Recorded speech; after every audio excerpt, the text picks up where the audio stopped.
moo fi toog di wax ndax ñëpp xam nañ ni am na lu métti bu dal suñu kaw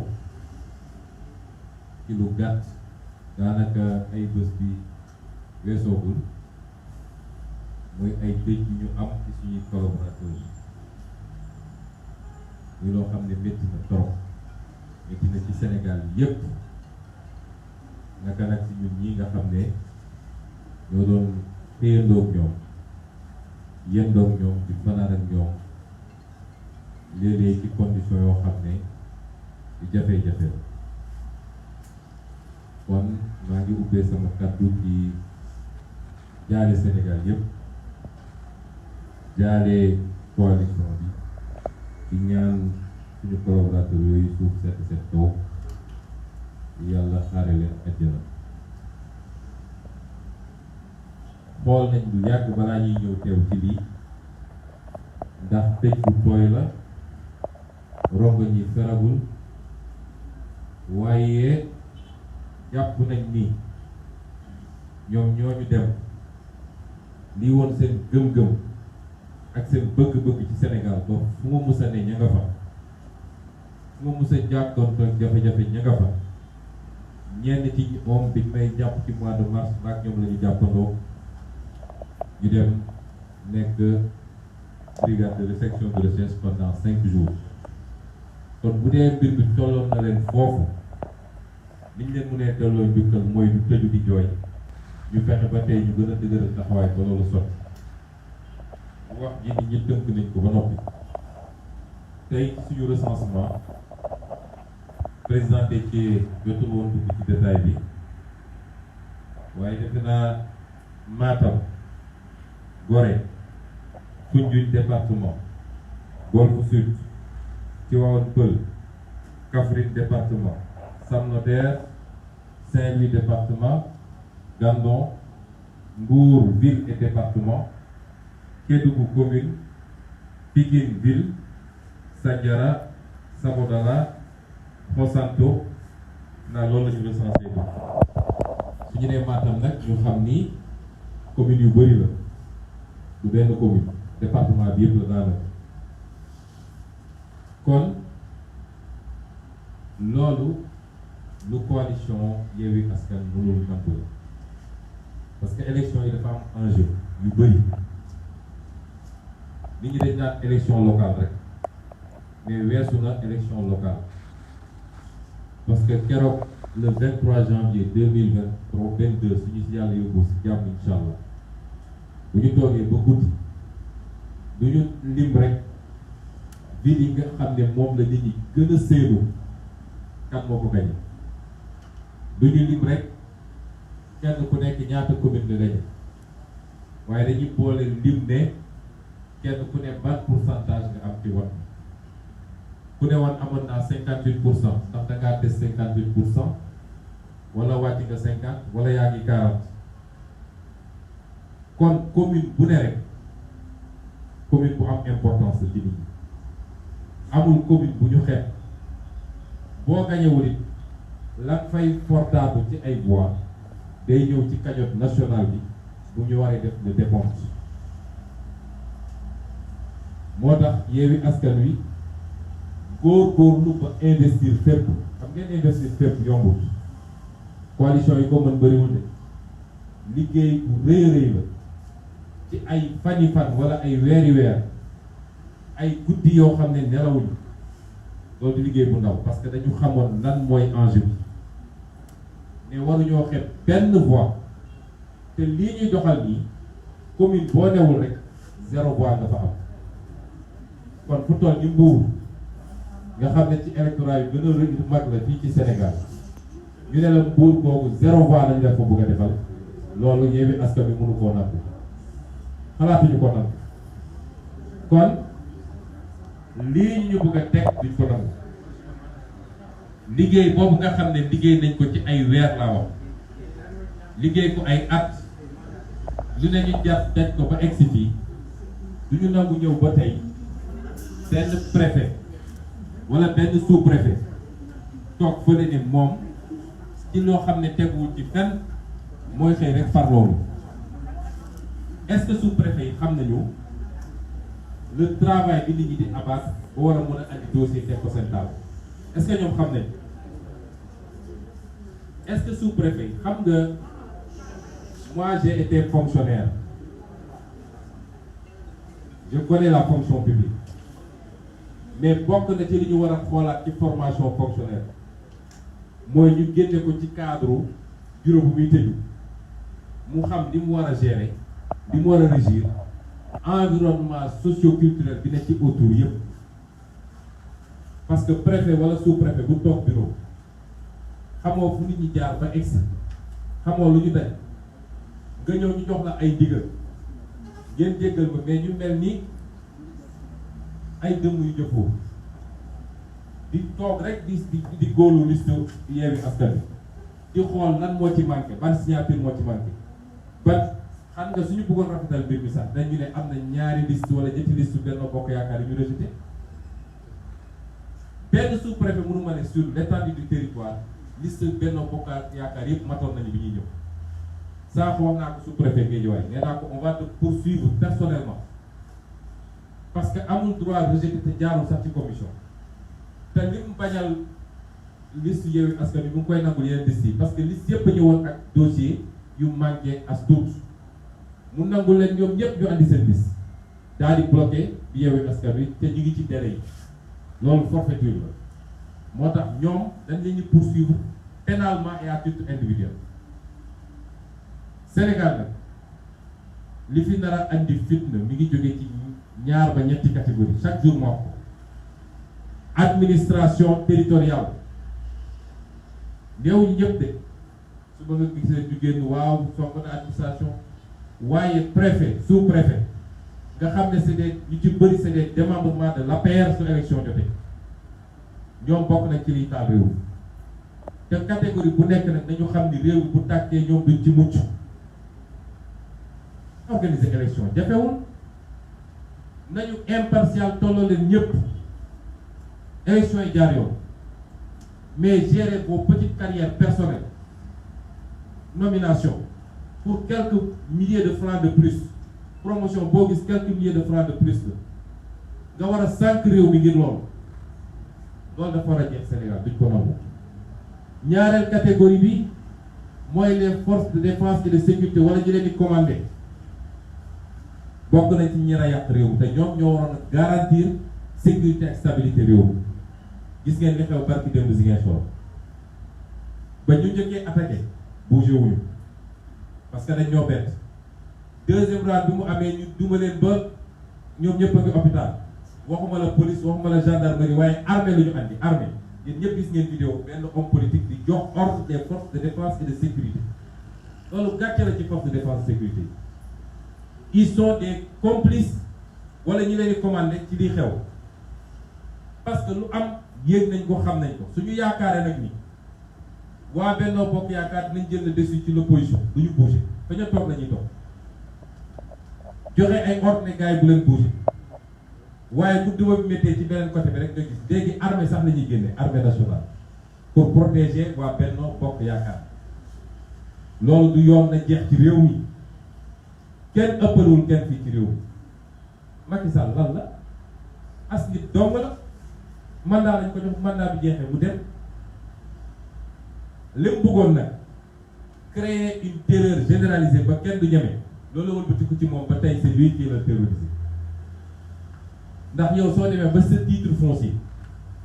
yaa ko woowee noonu yaakaaroo lu dul ci ay jënd ay nit pour saboter ay liste parce que bu ko compétition am kooku il est terrorisé looloo fi am ñetteel catégorie bi moo waxaat ko mooy la justice sénégalaise nañu delloo seen xel dafa am yoo xam ne rafetul des recours vont être faits man de am naa ci partiellement yaakaar waaye yàgg naa wax ni justice bii dès qu'un dossier a une coloration politique à 99% bu ci yaakaar dañ leen di jox ordre ñu def la justice sénégalaise ma leen di wax nag cette justice là Barthélémy Diaz sera le candidat de Yewwi Askan Wi kenn mënu koo tere nekk candidat et nous gagnerons Dakar inshallah kenn mënu koo tere gannaaw yàlla lii ñuy def ñii dafa ñaaw ci Sénégal 10 ans nga yor dossier di lambar 10 ans 10 ans nga yor ko dossier di lambar ba nit déposé le lendemain nga naan da nga koy convoqué moi si j'étais Barthélémy moo uyu yàgg naa leen ko wax nee naa leen man nee nañ am nañ dossier bind naa def naa lu ne nommé leen un juge defuñu ko bu ma demee ba déposé sama candidature suñ ma woowee du ma wuyu ji demuma respect des institutions day fekk institutions yi respectable mais ay justice boo xam ne amuñu benn personnalité topp Macky Sall mii rek fu mu leen joxoon ñu dem loolu dafa war a jeex réew mi te kenn du ko nangu lu mu leen jaral nañu ko jaral je le répète ku mu neex na nga toog fa leen ne Sonko nitu fitna la j'assume waaye man duma koo xam ne dañ may ñëw nokkatu toog duma ma dóor ma tëj ma naan insha allah macha allah defuma ko soo ma ëppee doole rey ma soo ma ëppee doole rey ma waaye je me défendrai te loolu rek moo fi des ak Macky Sall bu dee nag Barthélémy day wuy maa ngi wax toute la jeunesse sénégalaise lundi à la première heure ñëpp nañu daje gunge ko ba tribunal bu fa kenn xaj parce que il est le candidat de Yewwi Askan Wi il est inchallah le futur maire de Dakar te dañu nangul lenn lu ko gàllankoor kon sama wax du gudd j'appelle toute la jeunesse sénégalaise tous les Sénégalais épris de justice ñu jóg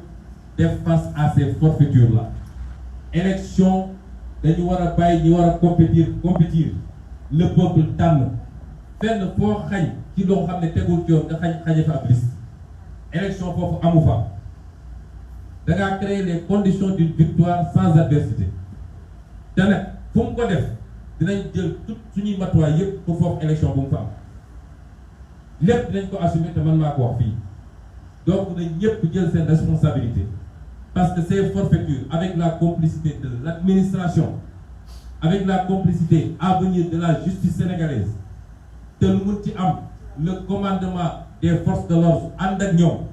di leen défendre di exposer leurs adversaires politiques loolu lenn moo ko mën a faj mooy que le peuple soit debout j'appelle le peuple à être debout pour qu'on mette fin à ces forfaitures. Je vous remercie. Merci, Président Sonko. Je donne la parole au Président Ababacar Sall. Allez, Ababacar Sall. Et on en aura terminé avec le point de presse. Merci beaucoup.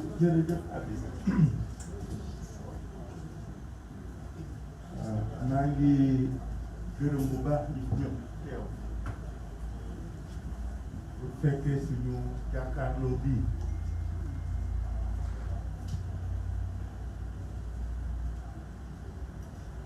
je crois que ñi ma jiitu wax nañu lu bari ci li nga xam ni mooy solo jataay bi tey may doore sama kàddu rek ci turu leader yëpp pour di jaale Ousmane Sonko ak parti Pastef li leen dal metti na diis na ci moom ci direction partem ci partem ak ci ñi ci bokk ñëpp mais surtout ak coalition bi yëpp parce que ay xale lañu yoo xam ne doon nañu jàkkaarloog ñoom ci seen taxawaay ci seen Pastef ci seen cawarte ci li nga xam ne moom lañ bokk yàlla leen suuf sedd bi ñu weesoo ci njaal boobu ma gërëm ci turu leader yëpp bépp acteuru Yewwi Askan muy góor muy jigéen muy mag muy ndaw depuis 6 mois kenn nelawatul kenn toogatul ñu ngi daje ñu ngi waxtaan ñu ngi liggéey pour que dans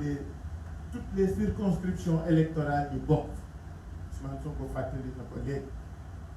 ñooñu amel nañ leen jukkal et ñoo ngi leen di féliciter di leen remercier da bëgg aussi ñu xam ni nous sommes fiers d'eux parce que nag élection locale nawetaan la mbirum kër la koñ la quartier ñëppay bokk ñëppay fekke ñëppay yëg seen bopp seen taxawaay ak seen liggéey wane na ni li ñuy def ñor na leen mais surtout la confiance qui nous lie en eux vraiment loo xam ne la dañ ko rafetlu moo tax ñoom ñëpp ci turu leader yëpp ñoo ngi gërëm di sant xale mag ndaw góor ak jigéen di leen nag wax ne day soog a door élection bi du rek déposer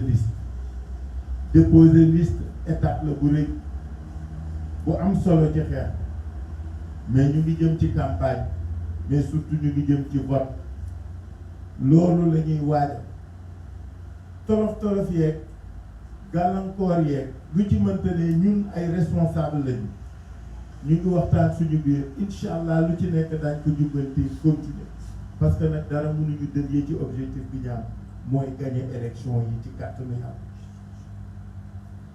gagner élection yi kenn mënuñu ko tere ci kàttanu Yàlla moo tax gaañe di def li ñuy def donc ñuy engagé camarades bu kenn baisser les bras xeex jusqu'au bout wax nañ ko léegi action yi nga xam ne moom la ñu naan du mooy kenn préfet sous-préfet agent administratif boo xam ne dugg nga ci complot bi dinañ dal sa kaw parce que nag am na lu kenn dul nangu am na lu kenn dul nangu et je veux que chacun se le tienne pour dit donc gërëm ñooñu bu baax félicité leen parce que élection yi nag gars yi dafa am fu ñu ko teg du ma répété wu mais bañ ne élection yi mooy déterminer posture 2024 challenge nañu askan wi dama bëgg askan wi am la bonne lecture du contexte li ñu challenger askan wi mooy dañ ne élection locale yi mooy déterminer 2024 suñ ko fayee 2021 2022 2024 du am nañ leen tëj ci ba ñu xam seen bopp c'est-à-dire faut les dissuader de penser qu'il est possible que ñu doon candidat 2020 parce que du ñun ñoo ko wax ñoom ñoo lié local yi à la présidentielle je veux que ku nekk comprendre enjeu yi ñu xam ni loolu moo am solo te kenn bañ a juwat loolu moo tax élection yi ni mu demee bettuñu comme que dañ ni mooy déterminer 2024 moo tax ñu ciy def liñ ciy def nag kenn du ko nangu parce que su ngeen xoolee liste yi ñu bëgg a rejeter pour des motifs fallacieux la classe politique et le législateur ont fait les dépôts bi ni mu demee lu oyof la dañu permettre même pour que yëf yi leer yi suñu déposer seen liste dès le lendemain mandataire bu nekk mën nga ñëw préfecture ou sous-préfecture xool liste keneen bu ko kenn fàtte démb tey ak suba mandataire bu nekk mën nga dem xool liste benn bokk yaakaar liste keneen ak keneen faut qu'ils en usent pour qu'ils comprennent c'était quoi les motivations du législateur et de la classe politique en faisant de ce scrutin une démarche inclusive, participative et citoyenne. Mais ñëpp dem vérifier parce que yëf ki nag dafa yomb gars yi dàq ñu liggéey gënuñu ñu xam problème bi comment comprendre que nous puissions avoir des rejets et des difficultés et que ñoom amuñu dara c'est louche c'est suspect mënul ne te waruñu ko nangu il faut que les gens le comprennent ainsi et que ku nekk jël sa matuwaay dem leen à tous nos mandataires à tout le monde allez envahissez les sous-préfectures envahissez les préfectures dem leen xool nan la liste yooyu mel ku leen tere mu jaral leen xeex ak dee parce que c'est droit da bëgg loolu ñu jàpp ko parce que loolu mooy nature scrutin bi dañu bëgg ñëpp bokk ñëpp fekke ñëpp nekk ñëpp am ba tax na Ousmane mettre en garde tout de suite les autorités administratives. La résolution prise tout à l'heure en rapport avec nos avocats et avec nos conseils mooy que ni du ñu exonérer kenn ci dara. On poursuivra chaque responsable ou tout responsable qui aura été à l'origine d'une forfaiture ou d'un manquement. Parce que nag kenn waxu leen ñu doon ay auxiliaires majorité présidentielle Ils sont payés par nos sous pour qu'ils soient à équidistance de nous tous, de tous les acteurs. am na yoo xam ne kenn waru ko nangu xam nga réew mi li ko jaral kooku nañu koy jaral li mu leen jaral suñu ko jaralee rek léegi moom du fay. Donc je voudrais attirer l'attention des autorités administratives parce que retour yi ñuy am dalul xel motif yi ñuy avancé taxawul parce que loi boo gis da ngay xool lan moo ko suuxat lan moo ko wund. Base élection locale dañu bëgg mu doon une élection inclusive ku bëgg a bokk ci koñ bi ci kër gi ci quartier donc loolu na ko ñëpp jàpp na ko kenn xam ñëpp xam parce que duñ ko nangu bi ci des mooy li nga xam ne noonu la administration bi taxawee bii ba dafa ñaaw dafa rafetul parce que notion de liste incomplète loi on permet jusqu'à terme des 72 heures que mandataire bi di corriger di rectifier c'est le seul scrutin pourquoi defuñu ko ñu ci des parce que xam nañ ne dana jafe dafay diis dafay metti et c'est complexe. De quel droit des autorités administratives s'arrogent le droit de dire toi on te rejette, toi on te garde. Yow on te permet de corriger, de compléter, aux autres on leur dit duñu leen ko defal luñ dayoo loolu mooy problème bi am na lu kenn dootul nangu am na lu kenn dootul bàyyi mu jàll parce que réew mi bàyyi mu jàll moo tax ñu egg si fii ñu nekk parce que les gens se croient tout perdre mënatul ne kii élection la gis nga élection yi nit ñaa ngi koy waaj depuis 5 ans moom ak alaakiraayam loo fa yóbbu loo fa nawlu doo ko fa fekk donc nit ñi mun ñu liggéey ba egg si fii ñu bëgg a xëpp suuf ci seen liggéey kenn na du ko nangu ça je veux que ce soit dit compris par tout le monde. Beneen bi mooy ci Barthélémy Dias parce que nag tombé moo waral ay gaaf du loolu la ñuy wax mais xam nga lan mooy problème bi du loolu dama ni xam nga lan moo fi dakk dans ce pays qu'on permette au pouvoir de se choisir ses adversaires. On a vécu le 3 mars 2013, on a vécu le 3 mars 2017, on a vécu le 3 mars 2021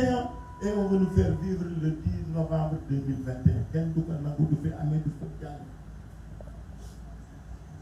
Est-ce que gis ngeen concomitant su temps bi délai mois beeg année bi dafa mel ni sax yëf yi fétichisme la wala leneen la ci laxasu su ngeen ko xoolee loolu lay nuru c'est des choses que personne ne peut comprendre, admettre ni accepter. Barthélémy Dias, depuis 2011 on est avec lui. On va à chaque fois au tribunal day dem ba bi ñu mujjee dem maa nga fa maag moom dañ ñëw ñu sax programme wuñ ko kuy ñëw suñ la convoqué wul suñ la convoqué da ngay dem mais pourquoi maintenant depuis 1 an et demi tout le monde sait qu'il se prépare, il voulait être candidat depuis plus de 2 ans il se bat, il part pour Dakar, il se bat ñu bëgg def nag faagaagal kenn du ko nangu. Vous savez, dans les démocraties consolidées, ce genre de situation ne peut même pas avoir cours. Parce que c'est une matière dans laquelle, quand on est en période électorale, la justice s'interdit d'interférer dans le combat et les jours. ñu ni délai bi waa ji fixé na ko bu yàgg bi ko waa ji di fixé xamoon na ni novembre ñu ngi ci élection xamoon na ni novembre Barthélémy sera candidat man jugé nañ ma xam naa nan nañ doon defee renvoyé man c'est pas gratuit, c'est pas innocent, c'est pourquoi on ne laissera pas faire. Je l'avais dit pour Ousmane, Barthélémy ne sera pas le 3e agneau du sacrifice. On ne l'acceptera pas. Et jàppale Barthélémy dafa yomb parce que Barthélémy noppiwul xeexu kenn wuutewul xeexu kenn xeexal na ñëpp de 2011 à maintenant Barthélémy tëdd na fi kaso juróomi at sàccul laalu dara lu dul xeex pour la promotion, la défense dañ ko doon muur. Faut que les gens se le tiennent tout. Ousmane wax na ko. Cette invite est valable pour chacune de nous. Barthélémy n'est pas seul dans ce combat. Il n'est pas seul dans ce combat. Il aura tout le monde avec lui. Il aura tout le monde autour de lui. On sera son écrin pour le préserver. On savait, on savait qu'il serait investi, qu'il serait convoqué.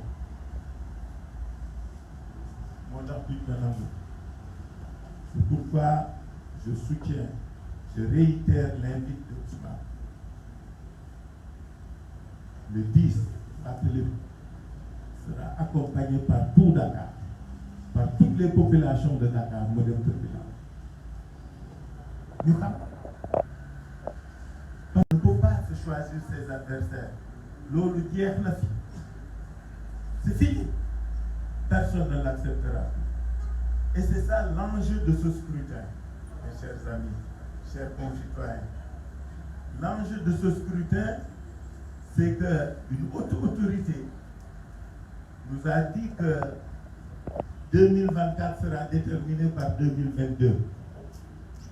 Mais nous faisons quoi faille 2024. Faille 2024, nous avons gagné 2022. Nous avons gagné 2 réew li ci des ci yéen la du ci ñun Sénégal Dakar ñoo war jóg taxaw defoon nañ ko 2009 def ko 2012 def ko 2014 na leeraat naññe 2022 que Dakar et le Sénégal disent à ce pouvoir-là que du ngeen ñu moom du ngeen ñu mën du ngeen ñu noot te daañ leen gañe daañ leen dóor bu leer nañ incha allah ci kàttan yàlla donc loolu laa amoon lu ma wax di gërëm ñi fi toog ñëpp ak ñi fi wut nekk ñëpp di wax nag suñu liste yi suñu mandataires yi ci suuf xeex bi day door nañu def ñoom ñëpp seeni recours nous les accompagnerons nous les aiderons waa ñi ci des dañu dàq jàng wala dañu ëpp kii bëgg ñu xam élection ba ñoom amuñu benn refus amuñu benn rejet déggu leen ko fenn rejet yi ngeen dégg yëpp c'est des listes de l'opposition ñu nag suñu yeneen nawle c'est louche c'est des partenaires voilà li ma bëggoon wax président di leen gërëm di leen sant mais surtout di wax askan wi ñoo yeewi seen bopp ñun dañu am yéene ak bëgg-bëgg li leen di yeewu ci ñoom la ñu ne ñoom la ñoo ciy ànd parce que dañ leen di delloo jukkal ci ëllëg. Merci, mesdames, messieurs les journalistes. Vous avez été une trentaine d'organes à nous accompagner pendant plus d'1 heure de temps. Nous vous en remercions très vivement et à bientôt. Jërë ngeen jëf.